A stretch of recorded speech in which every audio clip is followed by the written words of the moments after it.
Hello, I'm Professor Margaret Rogers Van Coops. I like to be called Dr. Margaret. I think professor sounds a bit auspicious, and I certainly feel that throughout my life, that arriving at that, being recognized, shall we say, for the body of work that I've done throughout my life was amazing in itself. I'm here today to once again share with you my topic, which is to be the past is past. But in order to understand what has gone before, many of you listening were not around when I was born. So I'd like to take you back in time to how it was during the turn of the century. I know you've probably seen many movies that depict how it was, but the actual emotional mental state of how women and men were in the late 1800s through 1900s was in itself an enormous sense of society growing in a different direction. When we look back at any country, we see that the men were always leading the way and women were basically property that was bartered for in marriage, shall we say, slavery, whatever it was in some way. Women had no say. And so when we get to the late 1800s, we start to see a body of women that are rising up, beginning to say, we have a voice and we want to be heard. And by the turn of the century, I'm sure many of you, though younger, will have heard the word suffragettes, which means women who were suffering, small women, suffragettes, French word, meaning that we are suffering with the male domination. Now, think about this. If you had a man walk into the room right now and say to you, you are my beautiful daughter, I love you immensely, and I have arranged for you to marry this stranger who lives in the next town, who has a good business, and I will give him your diary so that he can expand his business and keep you in good stead. Well, would you like it? Of course not. Modern ways are, hey, I want to be in love, I want to marry the man I care about, I'll choose that person myself. And okay, some of us may make wrong mistakes, but are they mistakes? Ultimately, whether we marry for better or worse, as we say in church, what we're actually doing is learning about ourselves. So let's go back again to the state of mind in the early 1900s. Anyone who was considered depressed wasn't given medications like we do today. They were put into some kind of mental home. They called them institutions. There they were locked away. They were often tied up, hands bound, feet bound, exposed to electrical impulses because, yes, electricity had been discovered. And still later, they were put under some kind of drug of the day, and lobotomies were done to their brains while they were awake. Now think about that. How horrible can it be that you can't move because the drug you've been given is rather like a snake bite. The venom of a snake paralyzes you, so you're just laying there and you know someone is going to drill a hole in your head and then they're going to poke around in your brain trying to kill off a few nerve endings in the hope that you will not be depressed anymore or that you will not be angry.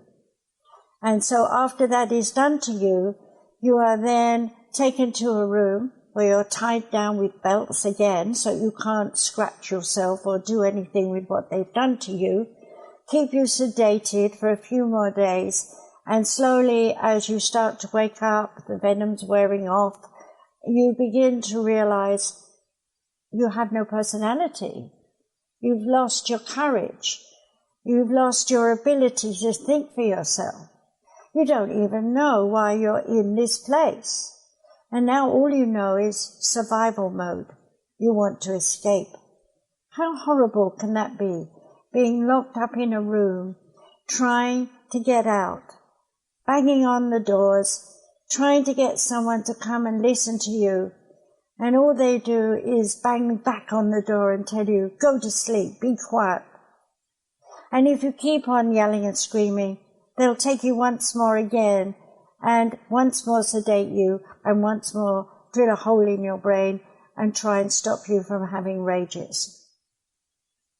Now, if we parallel that with slavery, people being captured from their countries, forced on boats, taken to another country, they can't understand the language.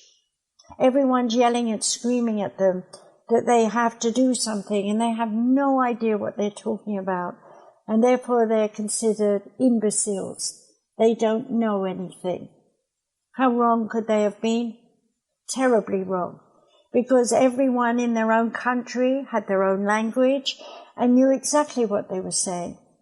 So if we were looking at Africa in those days where people were more nomadic, those people had their own languages and they had their own history and they understood exactly who they were and they honored their ancestors, which was no different from some Greek honoring their ancestors and the great gods of the day.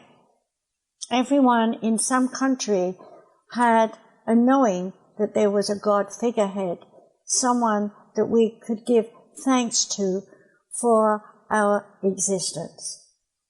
And today we have moved through many different kinds of religions that have evolved out of Catholicism. These religions, whether they're Lutheran or Protestant or Baptist and so on, the list goes on, has given everyone an opportunity to segregate themselves from the masses. It's given them an opportunity to think inside what their spirit self is saying to self. But of course, the old spirit laws or the old dark laws of the witchcraft and so forth are still on the books. So if you're not in the church saying hallelujah and praise the Lord in some way, whatever your religion might be, then you are outside the church. And if you should love the plants and the trees and love to be in nature, someone would say, witch, there lies a witch. And even today, when I was first born in 1942, by the time I was 2 years old, I could hear the voices of spirits. People who had died in bomb explosions would come to me and say, help me.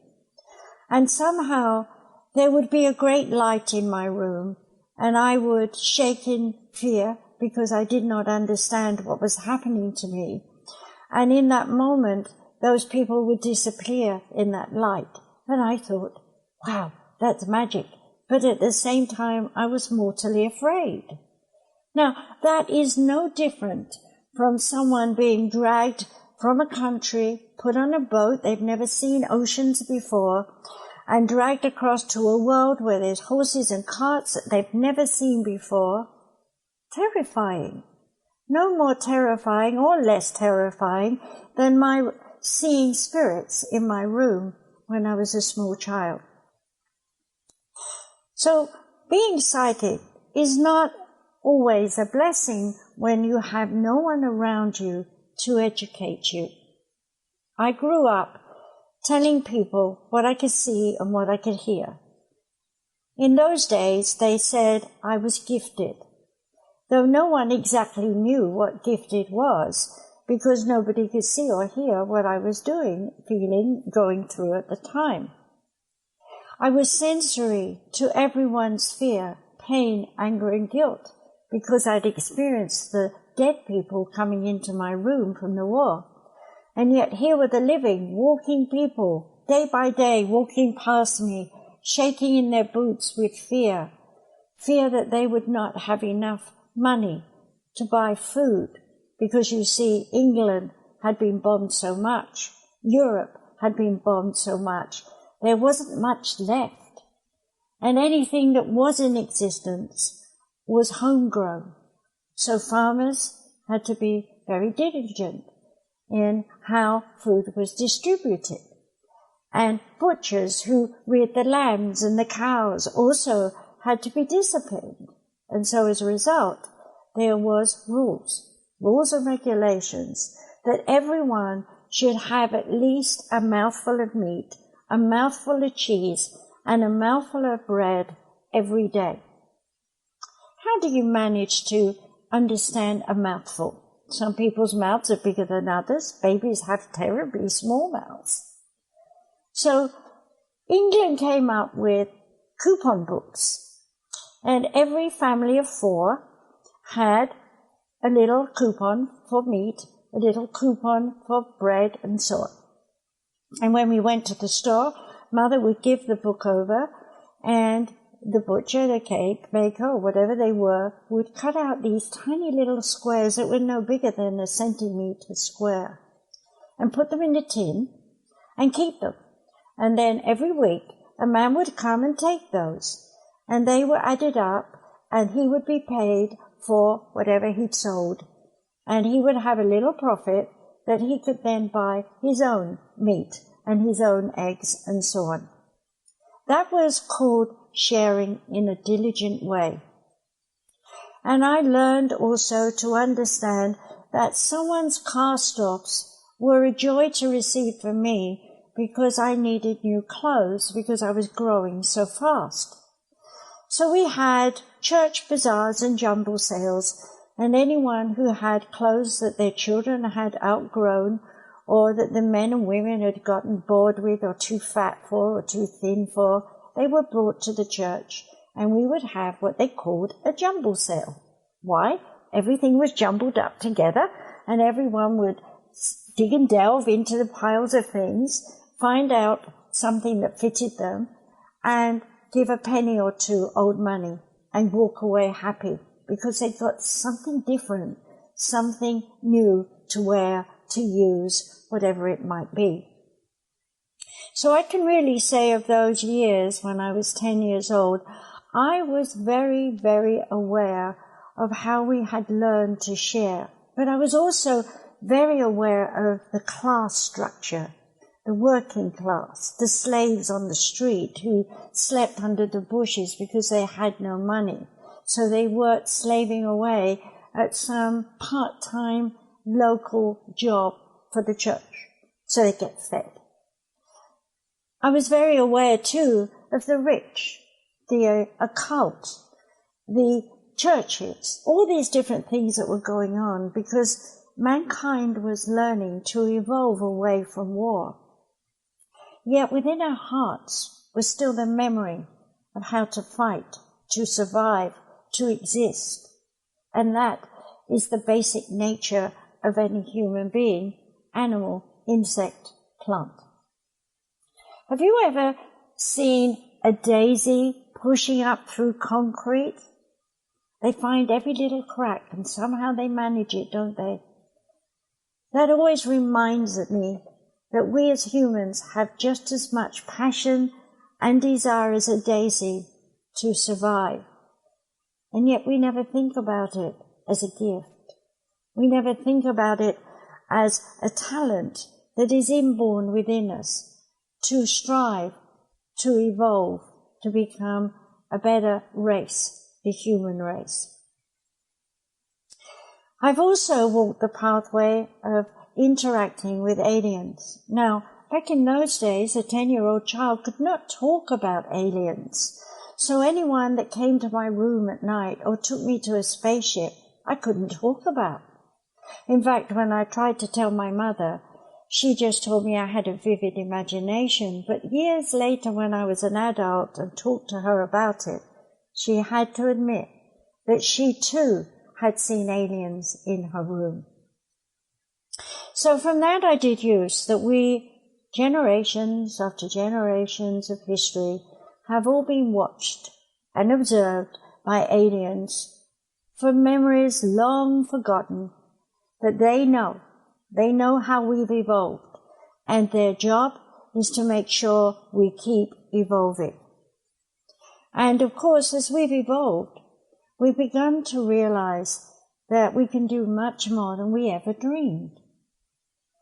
Let's go back in time and imagine, for example, that you're Marconi, and you just have this absolute idea in your mind that somehow you should be able to speak to someone and the vibration of your voice would resonate along a wire and appear in another place where that person could listen.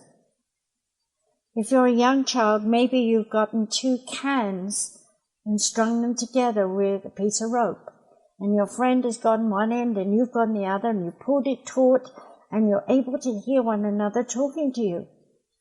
Well, that was the basis of a sound carrier. Well, we all hear sounds all the time, assuming we're not deaf. But even if we are deaf, we feel the vibrations of sound. And sound is a resonation, a reverberation. We hear it in reverberation when we hear an echo. So if you go to a valley and you call your name, you'll hear your name reflected. So if I say, Margaret, Margaret, Margaret, Margaret, Margaret, and you count how many times you hear your name. And when you've heard it maybe 5 times, you know that it's 500 feet away. Now, don't ask me how they knew that. That's what they used to tell us in school. But it was the beginning of understanding that sound has something to teach us. So let's go back again to the way we talk. Are you someone that yells and screams at everyone that you see because you're upset and miserable? If you are, have you ever thought about how your voice is hitting those people who are sitting nearby or listening nearby who have nothing to do with you, but who are affected by your voice? I was sitting in a restaurant not so long ago with my husband last year, and this woman was just laughing and joking and having fun, but her voice was so loud that my ears were tingling and I began to get a headache because the vibration of her tones was not in harmony with my tones. So let me bring you back to you. You have a resonation. Your voice has a resonation. When you walk across the room, you swish and you affect air and you move vibration sounds around you that are already in the room, causing friction. Marconi began to understand that, and that drove him to try and trap it. He wanted to know how to capture the sounds in a room. And of course, he had inspiration, and inspiration comes from the spirit self, and from the spirit self it's connected with the oneness, and the oneness, since it is all vibration, resonates with your request. In Marconi's way, he was requesting a connection with the oneness, and through his passion and desire to know more about sound, he was given information instinctively within his dreams and within his conscious thinking to put the pieces of the puzzle together. Now that's just one example. But if you stop and think back throughout history, mankind has always been thinking about the past, yet also longing to embrace the future. We all want to improve our standards of living. We all want to have happy families. We all want everything to just go so smoothly that we don't have to work hard. We can just go moseying through the day. But the truth is that if we had such an easy life, we would soon become bored. Boredom turns into mental dissatisfaction, and ultimately we end up depressed. So it doesn't matter whether you've got everything or nothing. The ultimate thing is, if you are not consciously thinking about everything you do, talking about whatever you do, sharing who you are with everyone you need to know, you can't have any friction in your life. You can't have any growth. So don't knock the person that's sitting in a restaurant whose voice is loud, vibrating in your ears. Instead, be thankful, as I was, and say, aha, I realize that I'm not in attunement with this sound, and I can, like a piano, tighten my strings and connect to that person and feel them in a different way, which is what I did. And as I was attuning, I realized this woman had had a very hard life and was, in fact, excited to be with the people she was with because for the first time in her life, she was having fun. So I wasn't about to stop her having fun, was I? I was to leave. But when I did leave, I was standing outside by my car, and the woman came out. And she was still laughing and joking with her friends, and they got in a car, and she was standing, fiddling around in her purse, looking for her key. And I said to her, you had a nice time tonight, didn't you? And she looked at me, and she said, yes. And I said, well, you know, there's always friendship in this town, because we have a small town. Would you like my card? She said, yes. I gave her my card, and she became one of my students. Now, that was for a short time, but it was enough for her to understand that she could find her inner peace.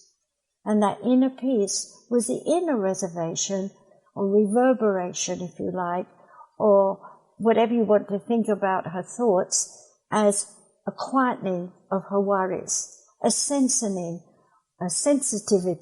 of being still. Most people who are in some way trying to get on in their life are running a race.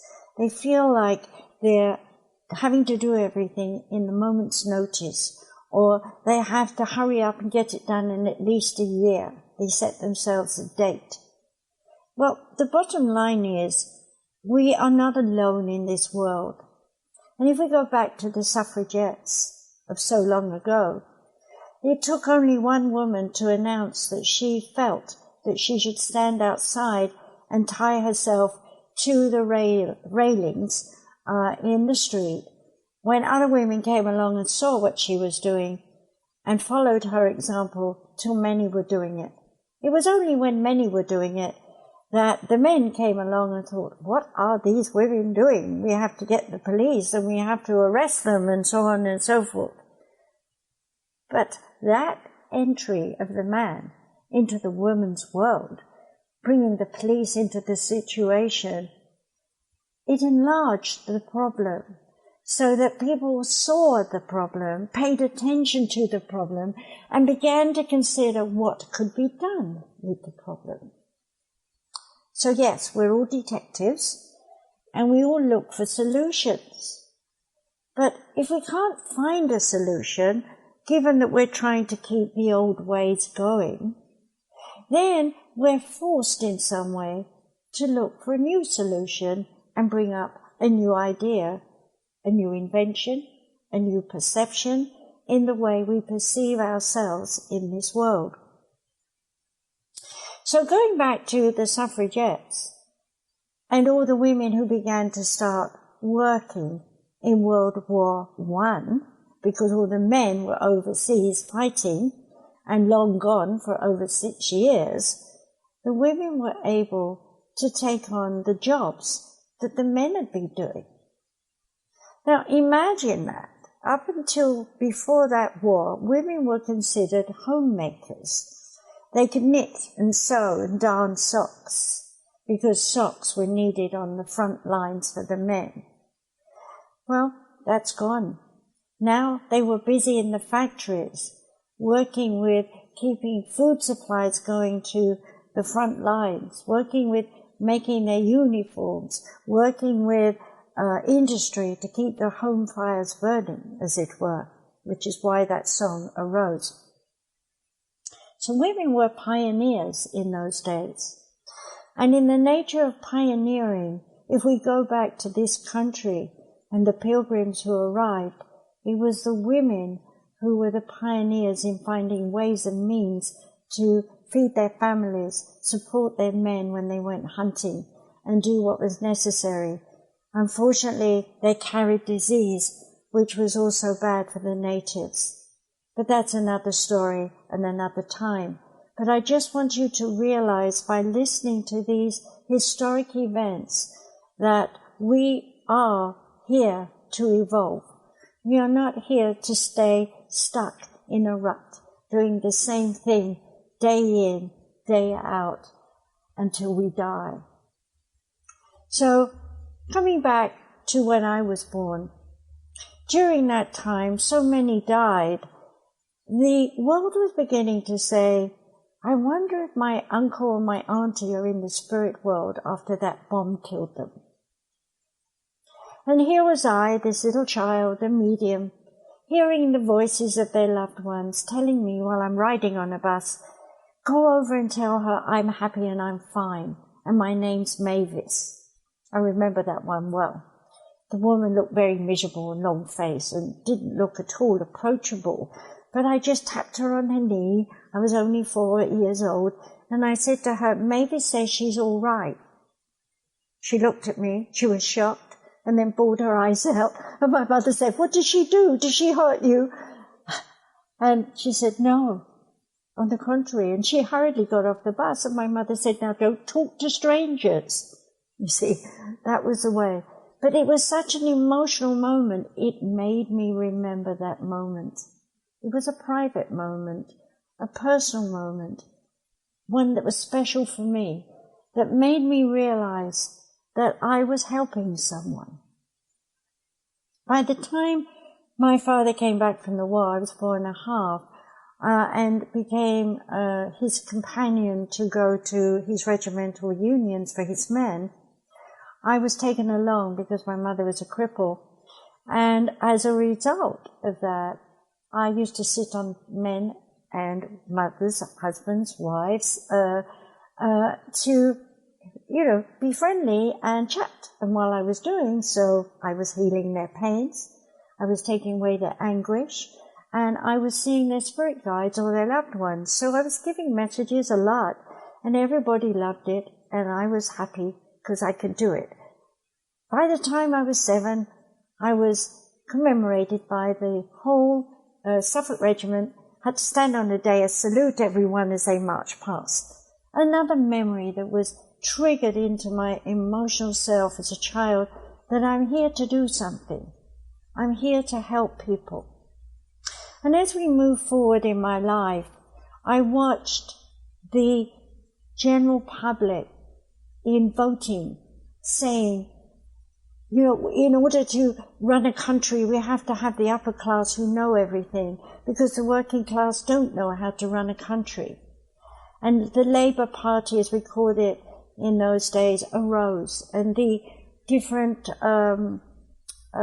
organizations that arose around their work to find them better conditions at work and social structures for the working class so that they could have education, because I remember that most of the children had to leave school at 12 years old in those days, whereas I was fortunate and I could stay on at least till 16 or 17 years old because I was from a better class. And so I learned that I hated class distinction. Why did I have to be different from them? I felt them the same. I felt their pain, I felt their anger, I felt their frustration, and it was the same in me. I felt that in me for the rules and the regulations I had to adhere to be an upper class child. Where was my freedom? I was just as trapped as the working man and woman. I was limited in my friendships. I was not allowed to be wherever I wanted to be and do whatever I wanted to do. I had to perform and act in a certain way.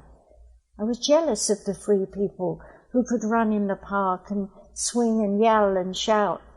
I wasn't allowed to. I had to whisper. And as a result, when I grew up, people used to say to me, you speak so quietly.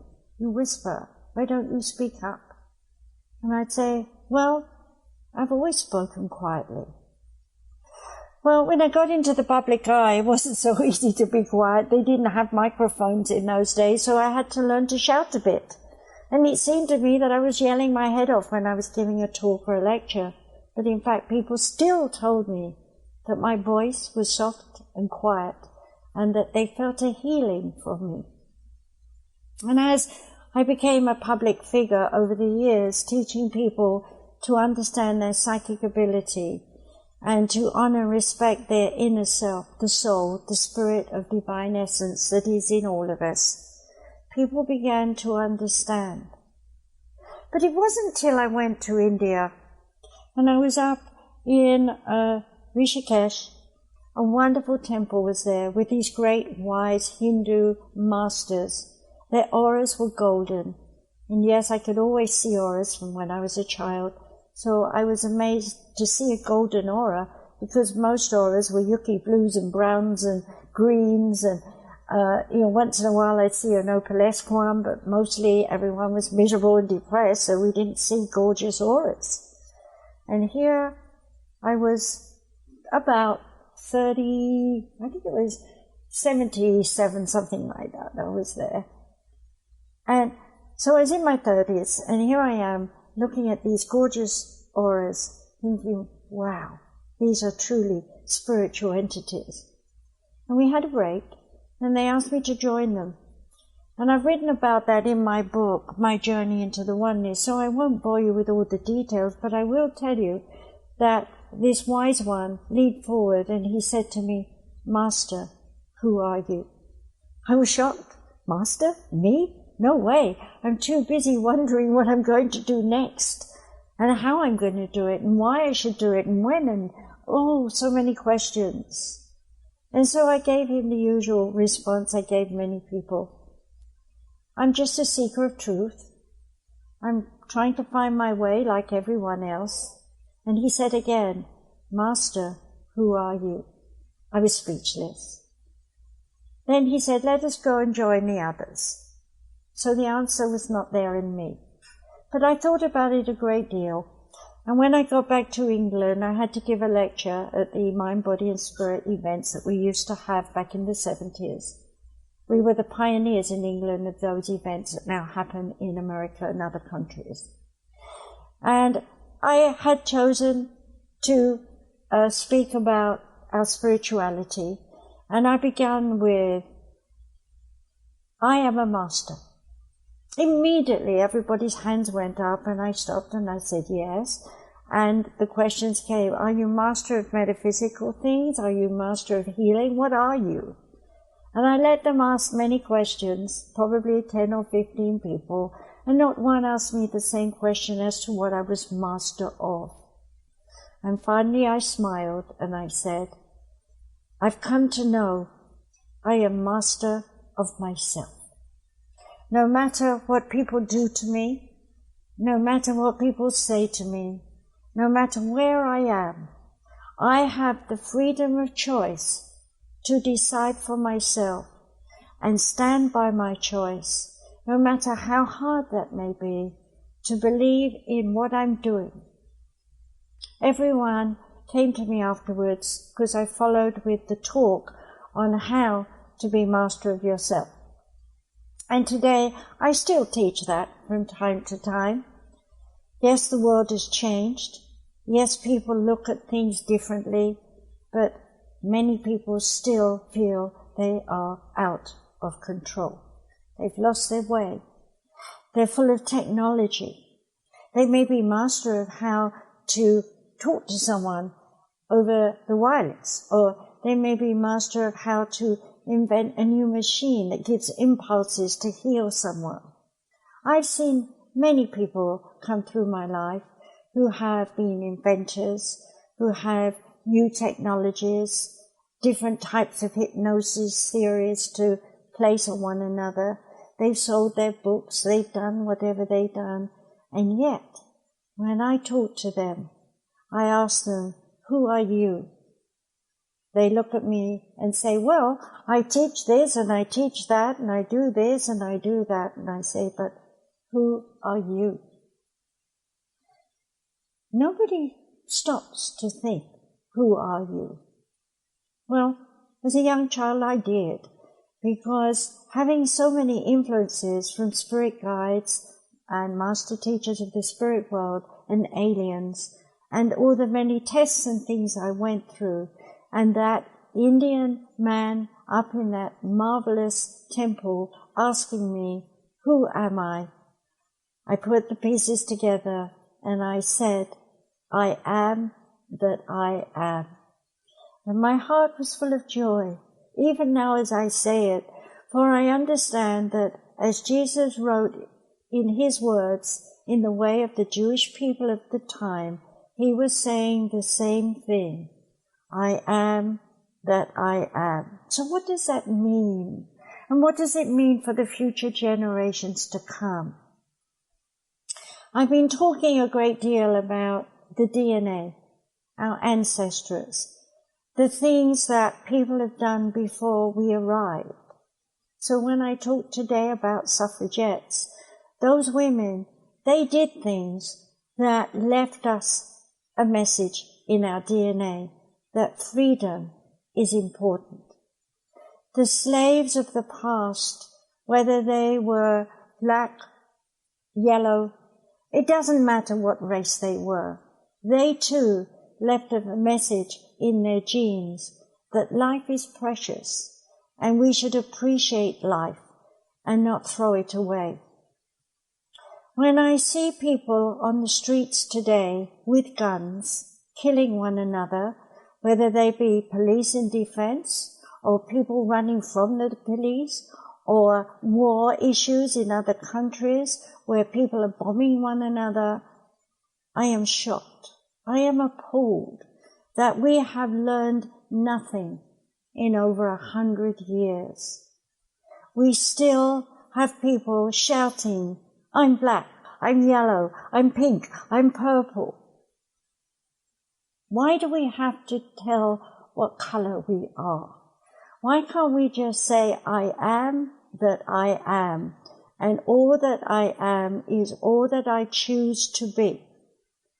Now, you could choose to be negative. You could choose to be an example to the rest of the world by carrying that gun and shooting someone and then going through the process of whatever happens thereafter that everyone will judge and condemn you.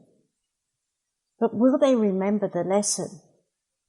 If they find themselves in a similar situation, will they think twice before they act because of the negative thing you did? In the same way with your families. If you are a mother who's been yelling and screaming and drinking all the time, are your children going to copy you and justify it because mother did it? Or are they going to look at you and say, this is not happening to me because I am not you? Because I came through your womb doesn't mean I have to be like you. I can find me and be the me that I want to be. Fortunately, when I wrote my book, Discover Your Baby Spirit, I was full of joy to know that the new children coming in have an extra DNA strand at that time when I wrote the book. And when I finally closed it, my spirit guide said, you have an extra DNA strand. And I cried because it explained to me why I was so different from everyone else. And I was happy to know that I had a reason for why I had been a pioneer throughout my life, always looking for something better for people, always looking for some way to help the miserable, the lost. Because I'd been miserable, I'd been lost, and I wanted to help them find their feet, their footing in this world, so that they could become an example of change and growth. And in doing that, to be a model that the rest of the world could follow. Well, in my early years, I have to admit it was a struggle. Everyone I met was suffering. And every time I shared myself with them, I took on their suffering until I became 1,000 million people inside me. I felt I had lost me. In that moment that I lost me, I lost life. Yes, I died. to have a drink. And in losing my life, I was talking to my spirit guide saying, I can't stay here. I can't do this work. It's too painful. And they said, well, you can leave if you want to. But I felt their disappointment. I felt I was letting the team down. So I said, you have to give me something better. And they did. They gave me India. And they gave me that wonderful man with the aura who said, Master, who are you? And to this day, I still grow and I still evolve and I still seek greater wisdom and insight in ways that I can help people today. I'm currently working with a wonderful woman named Katie Kamara, and we are going to teach online. So if you're interested, write this down, www.easypeasysolutions.org. It's as you write it, as you spell it, EASYPEASYSOLUTIONS.org. It will be up soon, and if you listen to this and you would like to learn from us, then Katie Kamara will be happy to take your name and put you on the website so that we know and we can let you know when we start. In the meantime, this wonderful woman has put up for me AskDrMargaret.com. So if you've got a question and you'd like to have an answer from me, do write there. There's a place for you to write your question, and I'll get back to you. Be sure to leave your email address, otherwise I can't write to you, can I? Okay, and your full name too. Now, I want you to understand that evolution comes through trials and tribulations, and as you can see by my life, it wasn't easy. And it still isn't. There's always something in the way. Right now it's the COVID-19. And I knew exactly how to stop it spreading by taking colloidal silver. But hey, I'm up against the world's doctors who think they know better, who are fiddling around trying to find something that was created over 28 years ago. That colloidal silver was known to help people who had malaria. What does it do? It kills all the bugs in your body. So of course, once you've taken it in distilled water, you must add back your digestive system's enzymes, and you must also put back the probiotics. Again, if you're interested in that, there is on Kindle my article published by John Paul Fletcher, my PR guy, who is also amazing, who has gotten all my words and works out on places like Authority, Huffington Post, Elephant, to name just a few. And so if you need help, do contact him, because he's a wonderful man who really knows how to help you get out there and teach the things that you need to teach. But hey, don't be greedy. Remember, the oneness works with those who are ready to teach. They bring to you the students who want to learn. And as you know, there is a saying, when the teacher is ready to teach, the student appears, and when the student is ready to learn, the teacher appears. That's my own wording on it. But always, we are never alone. And it's very important that you understand that. Even if you're with someone that you hate and you argue with morning, noon, and night, you're not alone. And hey, by interacting this way, you are learning the hard way what anxiety, depression, miserableness is like. But we've come a long way from those days of having lobotomy, of being locked down in some isolated I don't even want to say the words that we used to use because they're so awful. I can't even think of one right now because that's how much I don't want to go back to those days and remember what I saw there. People were like zombies. It was horrible. And even though I was assisting and counseling, I could also see that many of those zombies were possessed, as it were, by earthbound spirits, something that people don't think about. But today we've come a long way from that. We now know that our spirits can share with another spirit, that we can, if we want to, be possessed by another spirit and be cured by simply praying and blessing and talking and helping a person change their vibration by understanding they can be positive. And as soon as that person realizes there is an alternative way to think, the earthbound spirit is released and taken to heaven. Yes, I've done a lot of rescue work throughout my life and will continue to do that probably until the day I die. The beauty of being a medium is that when I give a talk in a large room with, say, 200 people, usually there are 200 earthbound people there as well, because everyone has someone on the dark side surrounding them as much as there are many on the light side. And depending on your nature and the way you perceive yourself in this world, you may give voice to the dark side and speak the words of the lost spirit that's around you without even knowing it. Or on the positive side, come out with some words of wisdom that you give to somebody who's seeking some insights and then later wonder, where did I get all that knowledge from? We are all mediums. We are all connected to one another. No one is separate.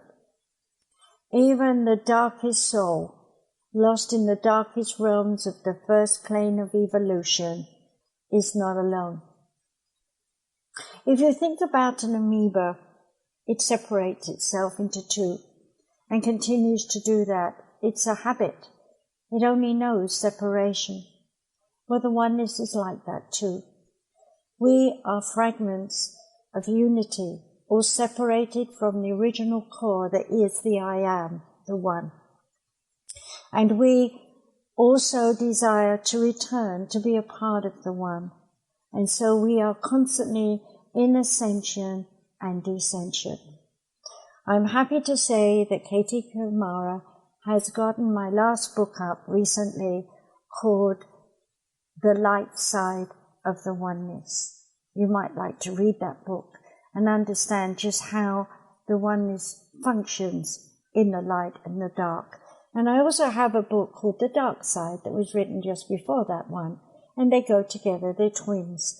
So if you're interested in evolving, in learning more about the encoded parts of your being that are dark and light, and seeing how you can use both to understand this world and to live in it in a state of awareness, not to be neutral, but to be a part of it, so that you can do something in a very practical way to help your family, your friends, your neighbors, and yes, strangers. If you remember the story of how everyone in the Bible, in some way, when I say the story, I mean any story, where the Bible has shown in the Old Testament how someone has suffered, and yet the light of God in the form of angels or some unknown person has turned up to help them on their way. It's no different today. Maybe the angel who comes to your door is someone bringing you some free food because you haven't eaten in 3 days. Maybe your house has been washed away by the rain and someone came in a boat to save you from drowning. Or maybe you found yourself on a high hill overlooking so much destruction that you sit and pray for them all, knowing that in some way your prayer has been heard and someone somewhere else is responding to your prayer and is right now, in this very moment, helping someone because you asked them to. You see, we're all connected. We may not always know why or how. We just have this inspiration, this little voice in our being that says, offer some help in some way. If you are in the negative mode, all you have to do is ask for help. But you must be aware that your negativity has held you down. So be ready to let it go so that you can receive someone with a more positive insight who can help you to overcome emotional suppressions and depressions that you've held on to. Ancestors have left us a great deal of sorrow and sadness in our DNA. If you've chosen to tap into that, then you may well, shall we say, feel miserable daily. So meditate on your ancestors and thank them for teaching you this lesson. And then allow yourself to let go of their history. You don't need to relive their life in your life. All you need to understand is that they paved the way for you to arrive here and live this life. Now, ask yourself, what can you give to the world? However humble, however small, could be an act of just hugging someone today. It's important to know that when we said pay it forward, it meant do something. However small, a little something is so much better than nothing at all. If you have a book and you've read it, give it to someone else to read it. If you have an old dress that you no longer want, give it to someone else to wear. Whatever you have that you don't need, give it away. Because when you give it away, you leave a space for you to receive something new. Whatever comes to you that is new may seem stressful at first because it means change. But change gives you a golden opportunity to grow spiritually, to grow mentally, physically, and emotionally into a new direction of awareness. Here's an example. I had a student who was very fed up with being an office worker. She asked me what she could do, and I suggested that she go to the university and study the arts. As a result of that, she did that and became employed on very famous shows on television. And as a result of that, met her husband. And as a result of that, together, they are still happy with wonderful children and a good life. You see, we follow a chain, a pathway. If you don't move on, you won't meet the next person you're supposed to meet. If you don't move on from where you're fixed by your mind that's fixed, then you can't move on bodily. Because your body is tired, exhausted, worn out, fighting to stay with your memories of sadness and sorrow, rubbing your nose and face in what was, justifying why you should be angry, lonely, and miserable. Do you want to put yourself in your own physical, mental asylum? Now I have the word, asylum, okay? It comes when the oneness works with me, when I need to use it to bring the point home. Glad you're not having a lobotomy, I'm sure, in a mental asylum back in the turn of the century and up to the 50s. I'm sure you're glad you weren't given the venom of a snake.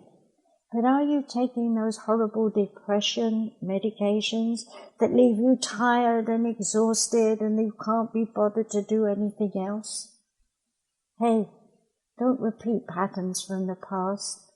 Toss them away. Get the herbal remedies, the things that are natural to your body. Build up your digestive system. Give yourself the right minerals. Give yourself the right foods. If food's difficult to find, then go back to the core, like man did long ago. Eat the grains, because they have all the protein and all the vitamins and all the minerals you need. The earth provides you with what you need. Natural foods. Yes, we're hunters. Yes, we're meat eaters, fish eaters, crab eaters, insect eaters.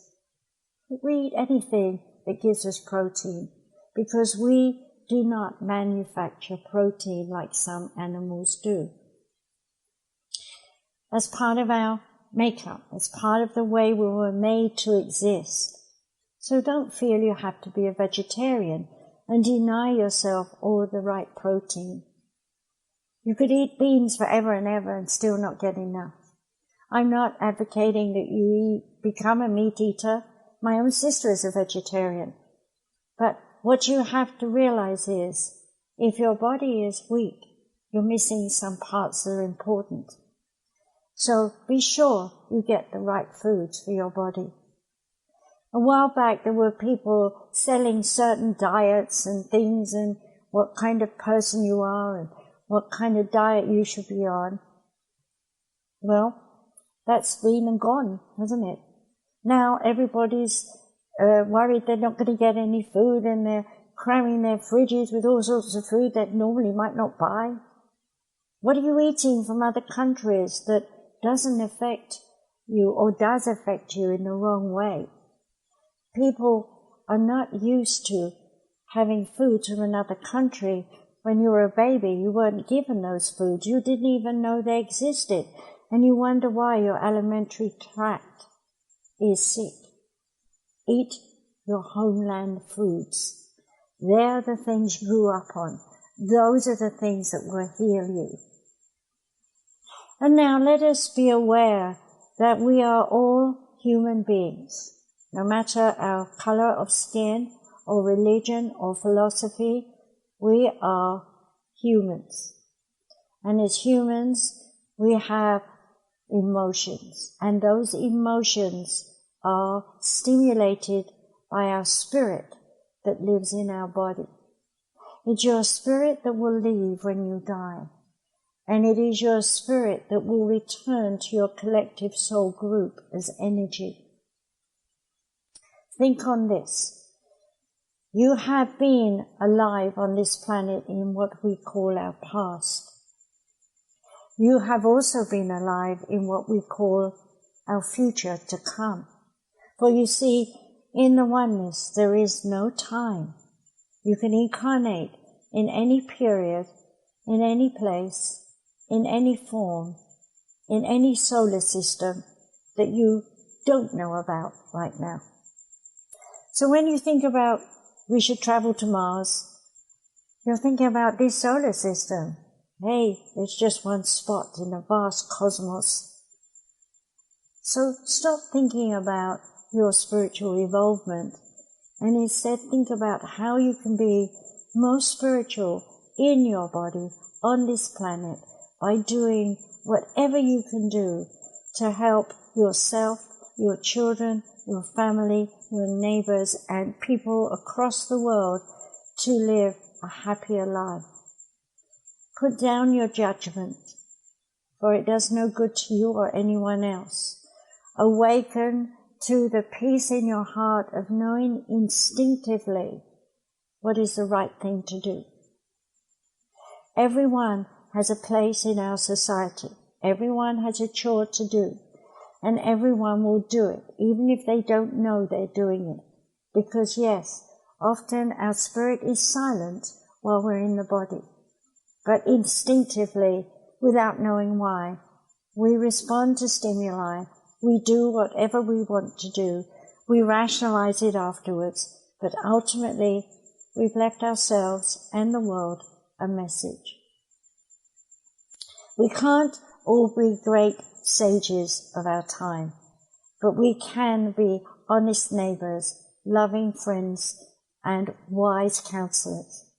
So on this note, I thank you for listening to me and recognize now that our children in the future are different. They have not just one DNA strand activated that's extra, but 3 or 4 now. They're coming in with wisdom. They will change this world in ways that no one living right now can understand. They will understand sound, the vibration of energy, and they will recreate a world that is beyond our understanding now. Give them the opportunity to prepare for that. Teach them about the value of resonation, reverberation, sonic, subsonic, and supersonic sound. That is the key to the oneness and to our existence. Bless you and thank you for listening. Be well and do follow me on all my other shows, even my half-hour shows that are on iTunes and are likely to be in other places eventually. Learn from me because that's what I do, teach. Goodbye. Stay well.